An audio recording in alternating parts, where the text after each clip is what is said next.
लोग वनडे में भी शतक, 2020 में भी शतक बनाते हैं ना, तो भी 90 के बाद में टुक टुक करते हैं, एक एक रन ले लूं, एक एक रन ले लूं। भाई इस मामले में डेंजर खेलता था। तू 195 पे खड़ा है, सिंगल सिंगल ले ले, वरना मैं बेट मारूंगा तेरे, मैं छक्का मारूंगा। फिर मुल्तान को अपने इसलिए भी याद किया जाना चाहिए कि वीरेंद्र सहवाग ने वहां पर 309 रन बनाए थे। कितने रन बनाए थे? फर्स्ट इंडियन क्रिकेटर जिसने 300 रन बनाए थे वो कौन है? कौन है? वीरेंद्र सहवाग। कितने रन बनाए, कहां पर? इसलिए अखबार में अगले दिन लिखाया मुल्तान का सुल्तान। तो मुल्तान का सुल्तान किसे कहा जाता है? किसे कहा जाता है? उस मैच ने पाकिस्तान के एक बहुत फेमस क्रिकेटर का करियर बर्बाद कर दिया था। वो क्रिकेटर उसके बाद पाकिस्तान में दोबारा कभी नहीं खेला, जबकि अपने समय का महानतम महानतम स्पिनर रहा है सकलेन मुश्ताक। सकलेन मुश्ताक पाकिस्तान का आज दिन तक, और पाकिस्तानी दुनिया की हिस्ट्री का एक बहुत बड़ा स्पिनर रहा है। ये दूसरा और तीसरा और जीती बॉल है, ये सबसे पहले सकलेन मुश्ताक की फेंकी हुई, उसी की इजाद की हुई सारी चीजें। सकलेन मुश्ताक का उस मैच में करियर बर्बाद हो गया। सहवाग कितना डेंजरस खेला होगा उस मैच के अंदर कि उसने अपना शतक पूरा किया था, शोएब अख्तर के छक्का मार किया था टेस्ट मैच में, है ना। टेस्ट मैच के अंदर लोग वनडे में भी शतक, 2020 में भी शतक बनाते हैं ना, तो भी 90 के बाद में टुक टुक करते हैं, एक एक रन ले लूं, एक एक रन ले लूं। भाई इस मामले में डेंजर खेलता था। जब वो 200 पर पहुंचा तो वापस तेंदुलकर था सामने नॉन स्ट्राइक पर, उसने तेंदुलकर को कहा कि मैं छक्का मार के दो रन तक पूरा करूंगा। तो तेंदुलकर ने उसको कहा कि जस्ट पिछले मैच में ऑस्ट्रेलिया के खिलाफ तू 195 पर आउट हुआ था, पता है क्यों? क्योंकि तू छक्का मारना चाहता था और बाउंड्री पे कैच आउट हो गया था। हम तो 150 पार कर लेते हैं तो टुक टुक करते हैं, तू 195 पे खड़ा है, सिंगल सिंगल ले ले, वरना मैं बेट मारूंगा तेरे। तो सहवाग कहता है कि मैंने सिंगल सिंगल लेके 2 रन तक पूरा किया, अब मैं आ गया 13 शतक पे। वापस सामने तेंदुलकर खड़ा है, मैंने तेंदुलकर को वापस कहा मैं छक्का मारूंगा। तेंदुलकर ना दिमाग खराब है, तू पहला इंडियन है जो 300 बनाएगा। आज तक कोई इंडियन 300 तक पहुंच ही नहीं पाया। आज दिन तक का इंडिया का हाईएस्ट स्कोर लक्ष्मण का है 281, और तू यार 295 पे खड़ा है और तू कह रहा छक्का मारूंगा। उसने कहा अब देखो मैं 295 पे आउट भी हो गया तो भी सबसे बड़ा इंडियन, सबसे अधिक स्कोर वाला इंडियन तो मैं ही होऊंगा, पर मैं छक्का मारूं। तेंदुलकर ने कहा नहीं तू छक्का नहीं मार सकता, मैं खड़ा हूं, मैं आदेश दे रहा हूं, तेरा सीनियर प्लेयर, तू छक्का नहीं मारेगा। तो उसने कहा एक शर्त है, यदि अगले ओवर में सकलेन मुश्ताक आया तो मारूंगा, सकलेन मुश्ताक नहीं आया तो नहीं। आप प्लेयर का वो देखो कितना खतरनाक है, वो कह के मारता है कि मतलब ये बॉलर आएगा तो मैं छक्का मार दूंगा। आप इंटरनेशनल क्रिकेट खेल रहे हो, किसी बॉलर की सरेआम में धज्जियां उड़ा रहे हो, इसको लगाओ मैं मार देता हूं। और पाकिस्तान की किस्मत फूटी, सकलेन मुश्ताक को लगा दिया उन्होंने, उसने मार दिया छक्का, छक्का मार गया। सकलेन मुश्ताक को उसके बाद पाकिस्तान वालों ने कभी नहीं खिलाया। श्रीलंका में एक स्पिनर था अजंता मेंडिस, उसकी बॉल दुनिया में किसी की समझ नहीं आती। सहवाग उसको इतना भयंकर मारता था, मतलब यूं है कि इंडिया ने पूरे ने श्रीलंका के खिलाफ स्कोर बनाया 199, पूरी इंडिया की टीम कितने पर आउट हो गई? 199। सहवाग का शतक है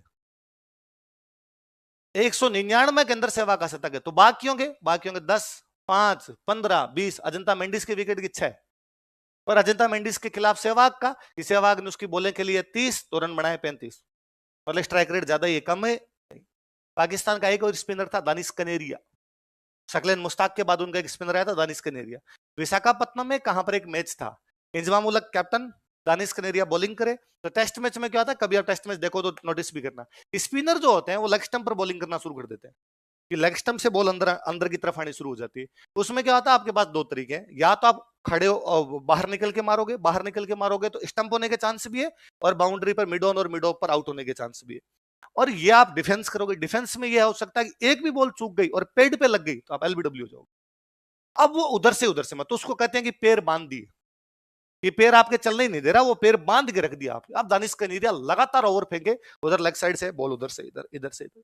तो सहवाग का एक इंटरव्यू उसमें सहवाग कहता है, इंजमाम उल हक पास में फील्डिंग कर रहा था, इंजमाम उल हक पाकिस्तान का कैप्टन था, मैंने उसका कि इंजी भाई ये जो मिड ऑन मिड ऑफ खड़े हैं तुम्हारे दो, एकदम बाउंड्री पे खड़े हैं, इसलिए मैं बाहर निकल के नहीं मार रहा कि मुझे लग रहा है वहां आउट हो जाऊंगा, तो मैंने में से मिड ऑन को थोड़ा आगे बुला लो।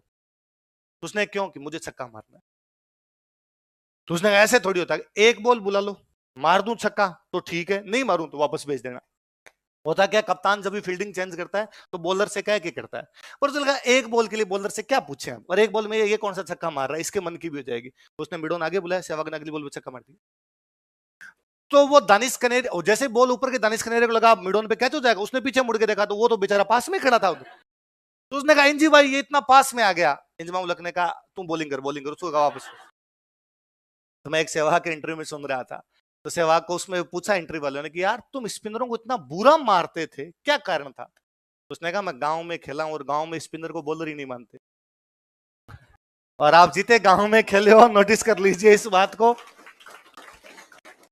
अपने गांव में या तो होता था बैट्समैन या होता है फास्ट बॉलर, स्पिनर नाम की कोई भी चीज।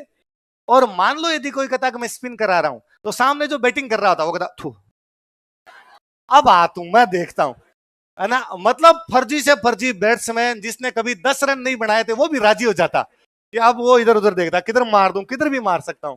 तो स्पिनरों को तो मैं बॉलर भी समझता। तो मुल्तान बहुत फेमस जगह है, उस मुल्तान का एक सेनापति आया था, उसका नाम क्या था? क्या नाम था? फरिश्ता कहता है कि आइनुल मुल्क मुल्तानी ने जालोर पर अटैक किया, कानड़ देव ने सरेंडर कर दिया। कानड़ देव ने क्या कर दिया?